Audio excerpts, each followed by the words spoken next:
Is horror political? What a dumb question. I wanted to bring this up to you, Grayson. Of course. I know that you know that horror is extremely political. Yeah, I'm a huge fan of John Carpenter, so yes. I would argue that horror is probably the most progressive medium, liberal propaganda medium ever, right? Okay. Because it is so well disguised. Yeah, of course it is. And I really started thinking about this because there's a lot of Starship Trooper discourse going on. And while Starship Troopers is not a horror movie, it is terrifying and violent. There is so much discourse happening because there is a group of people in the world that loves it. Yep.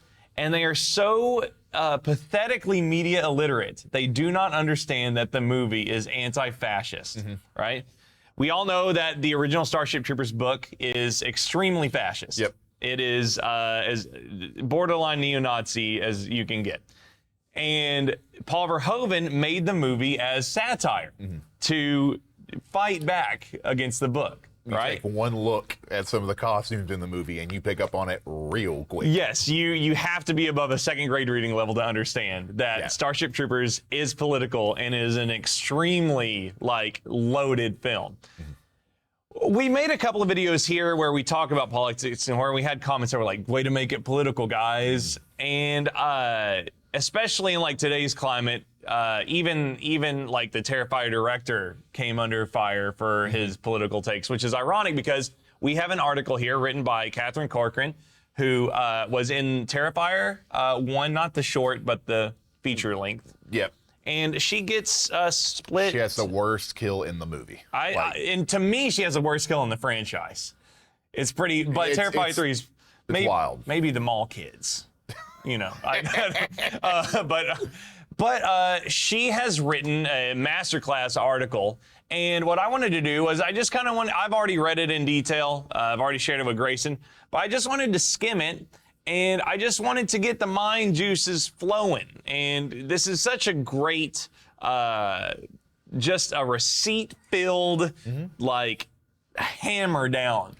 And the saddest thing about horror being so political to me is that horror is not acknowledged as much by the film community, even though at times it's far more political than your typical dramas or, it can't get much more political than war films, but things like the Academy or the Globes and stuff, they don't honor horror. They don't because it's gory. It's violent, even though you have movies that are just as violent that win Oscars, but that's just something I've been complaining about for years. Yeah, it's maybe they're turned off to the violence, and then in Saving Private Ryan, this guy's face is just completely missing. Yeah, and it got nominated for an Oscar. Yeah, but it lost to Shakespeare in Love. Sure did. But I wanted to take a look at this article with you guys. You can see this over on Fangoria.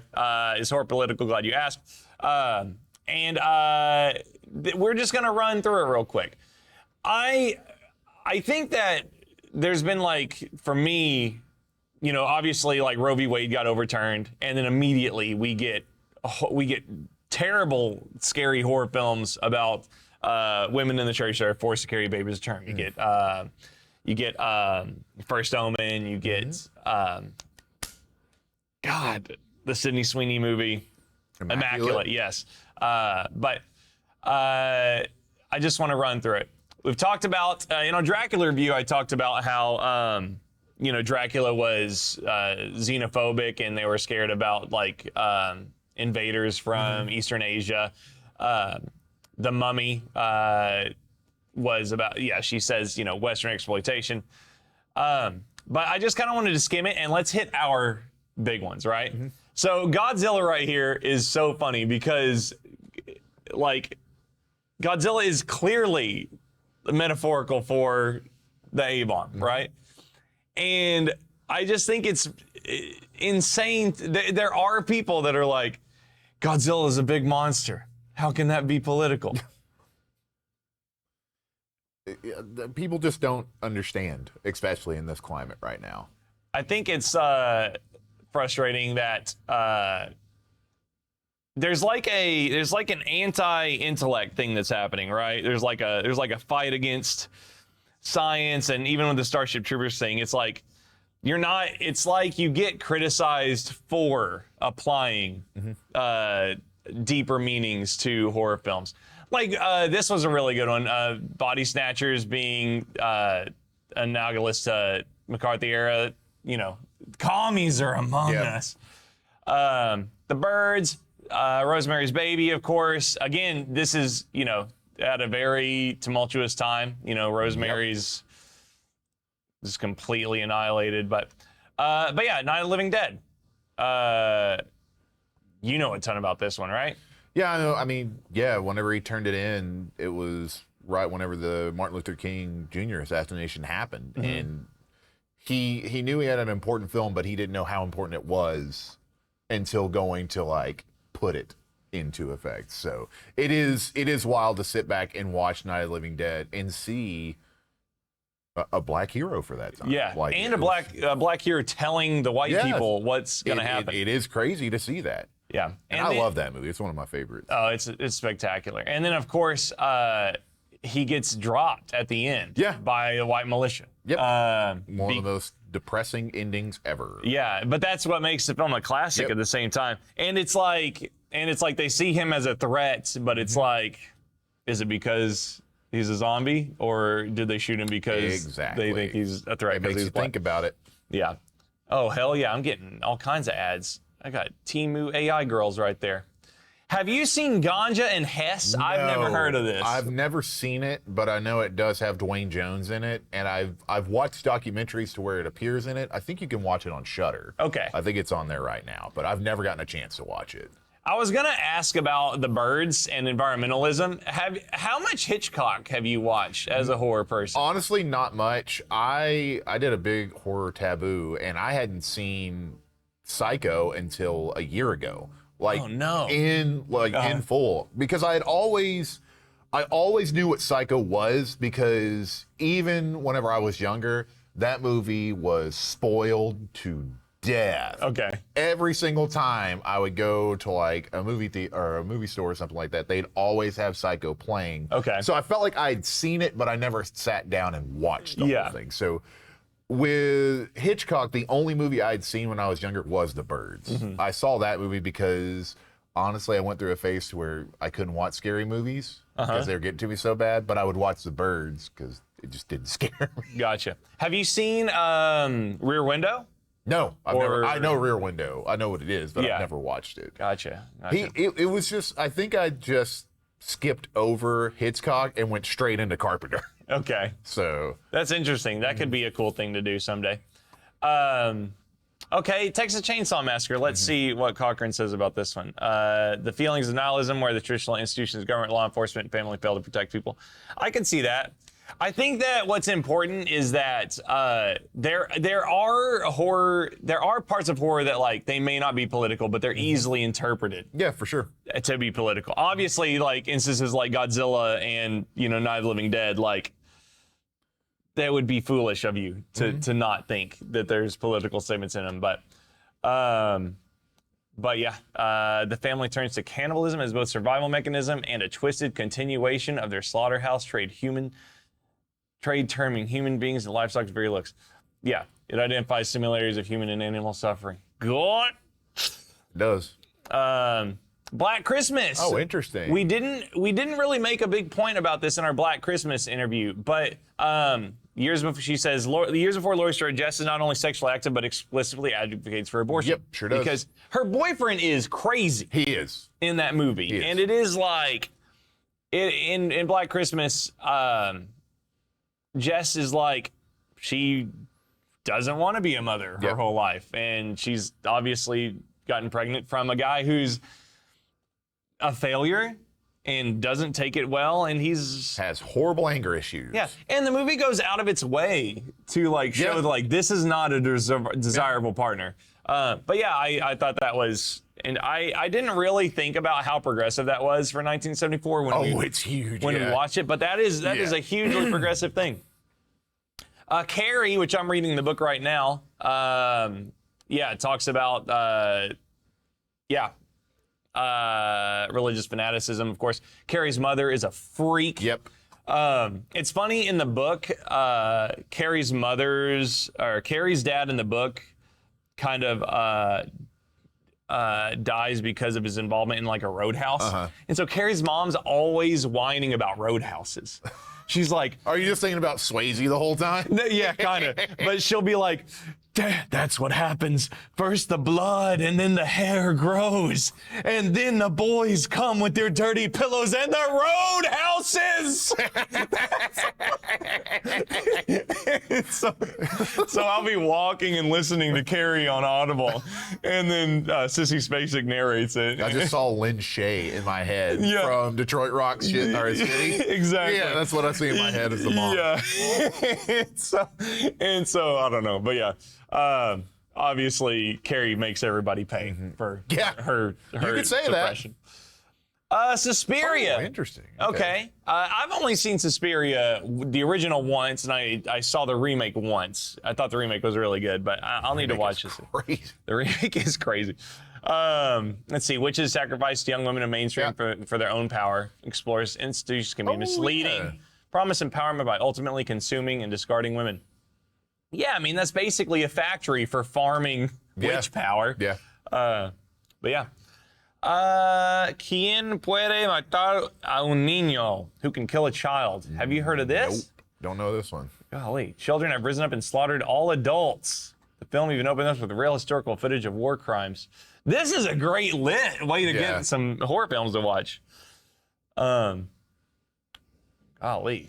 I will say it is hard for me to go back and watch 70s horror. Yeah. There are examples in there to where I really like them, like, you know, Texas Chainsaw, Black Christmas, Halloween.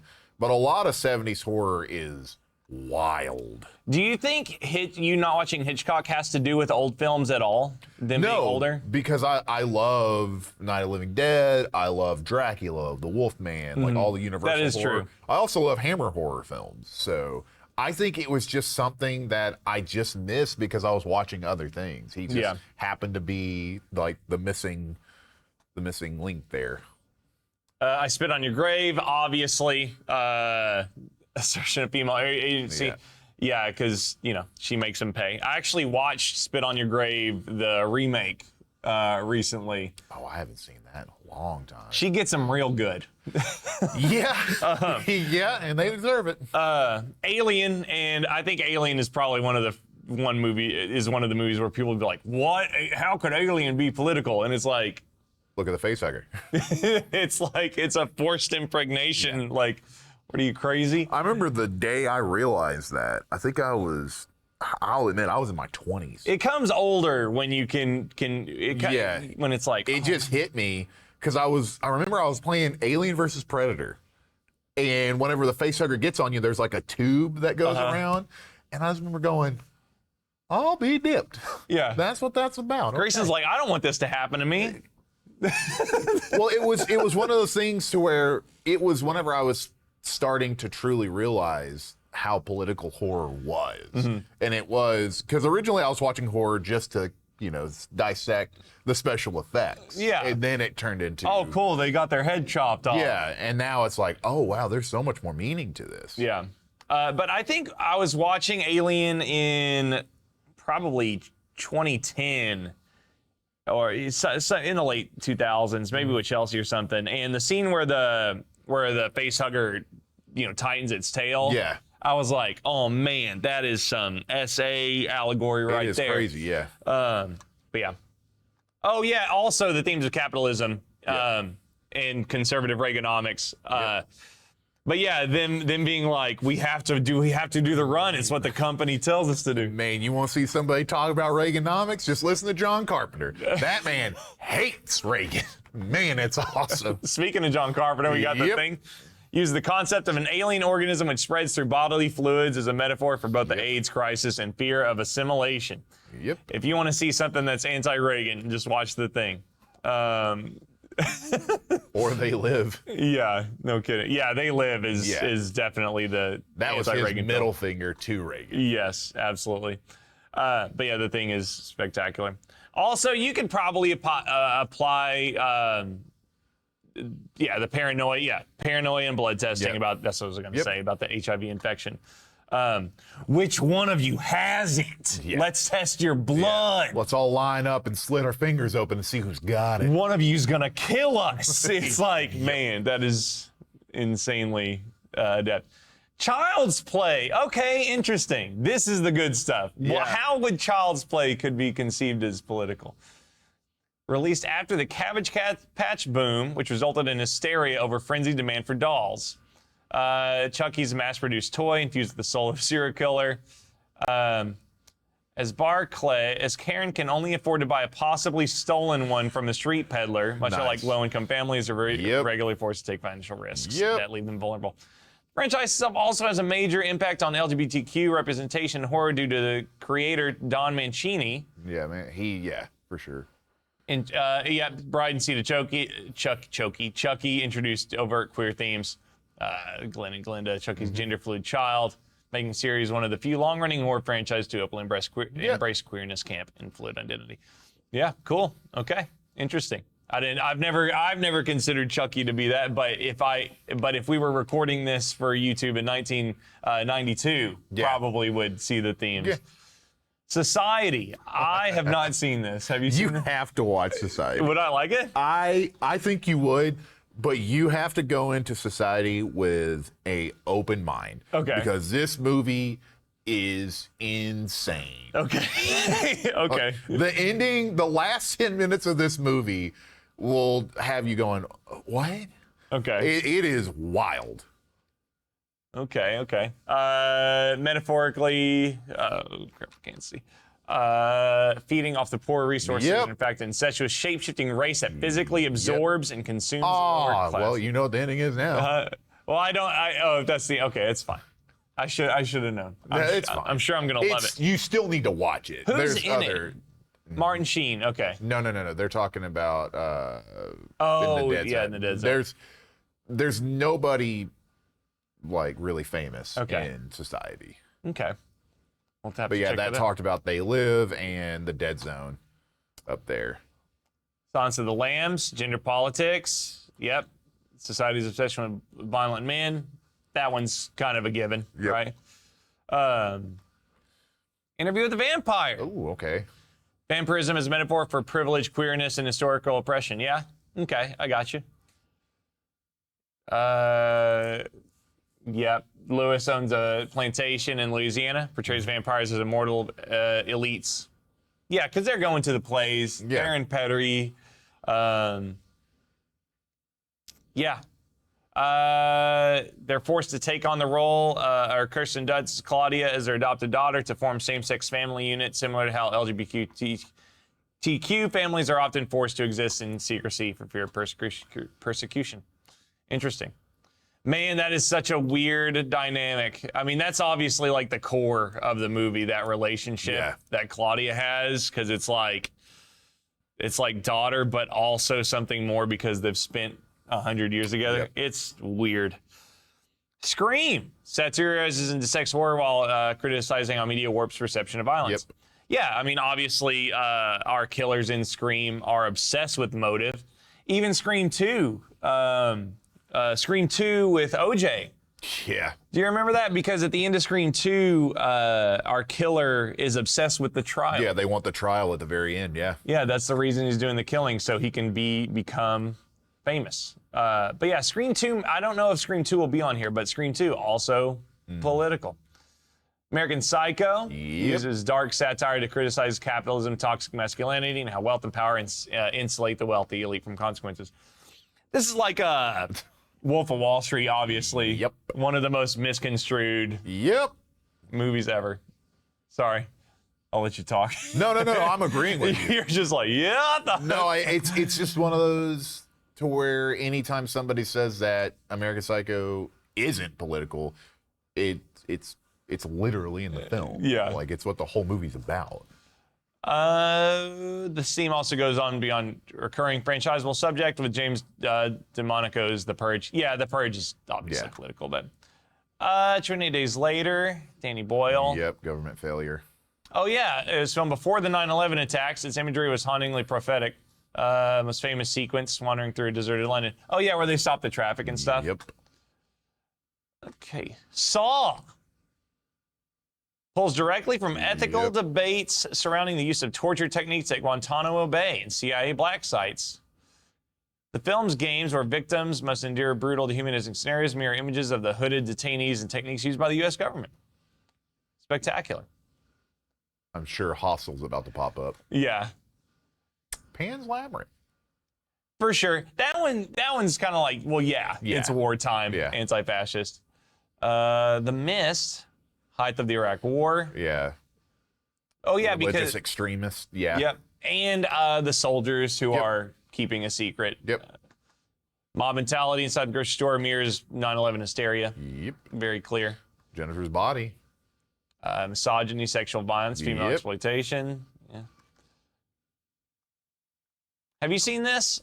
I have not seen Return to Nukem High. I've seen Class of Nukem High. I think that's what it's called, like the one that was made in the 80s. But Gotcha. I can't even remember half of that film. Ex Machina, which is, I think Ex Machina is probably the future for sure. You've seen this, right? No, I've never seen Ex Machina. God in heaven, Jesus. Okay, so basiced I know what it's about. Yeah, so I mean, Ex Machina, it turns out that I'm going to spoil it for you right here. Turns out that the reason he's so attracted to this AI robot is because her data and her looks are pulled from his porn search history. Of course. His buying habits, his Google searches. It's all been amalgamated into her AI to be his dream girl. Even though she's not finished. Mm-hmm. Even her face is modeled after what he prefers. So very that one's Alex Garland stuff's always extremely loaded. So The Witch, religious extremism, we got it. Let's keep going. I don't want to take too long, but I think we're kind of nearing the end here. Censor, what is this movie? Have you heard of this? Mm-mm. Britain's video nasty hysteria during the 80s, where a conservative movement led to the video recordings, which gave the British Board of Film the power to censor or ban films. Yep. Many horror films were scapegoated for corrupting society, while real systematic issues were ignored. Censor follows a real-life censor whose own trauma warps her sense of reality. Need to watch that. Yeah, that sounds pretty cool. Okay, she's got like a new wave look right there. That's kind of cool.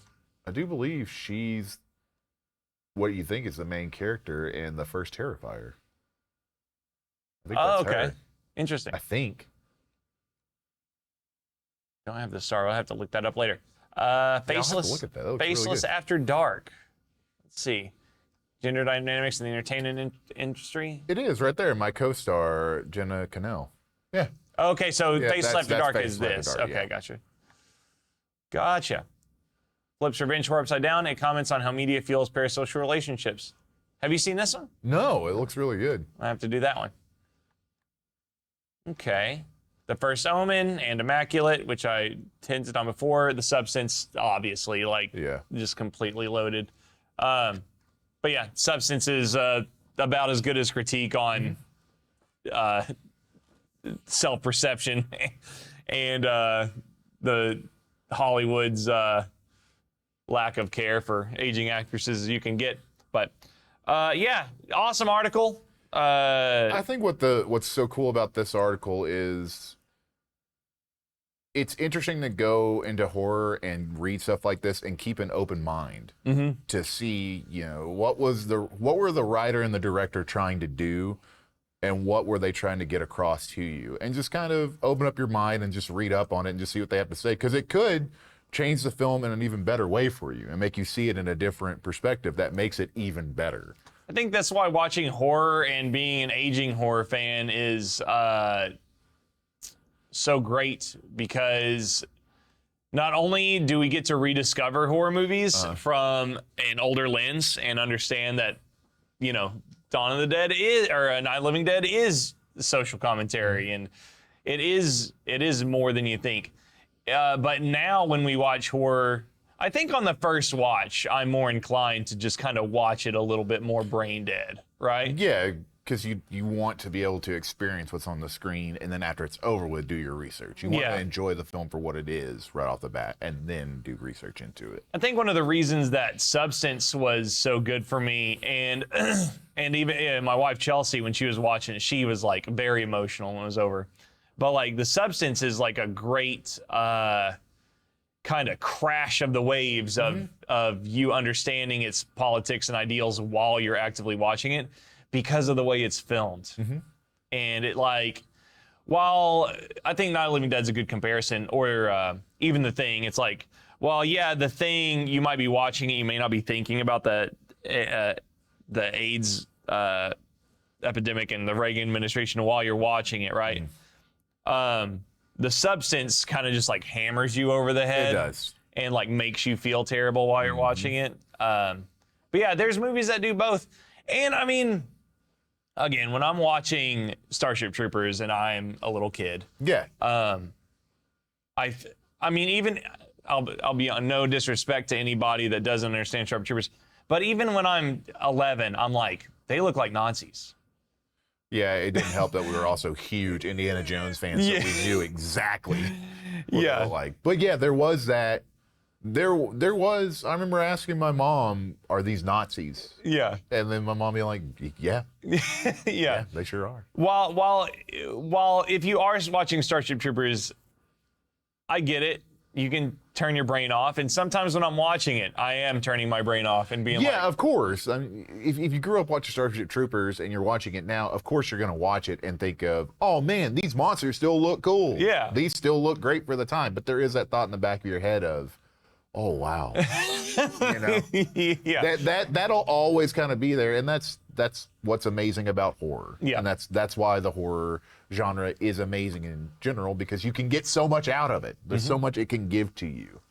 I think this is a really good video for you guys to show anybody that you're trying to get into horror. And while you're at it, you can show them this intro to horror video, which we made covering horror films that are good to dip your toes into the water.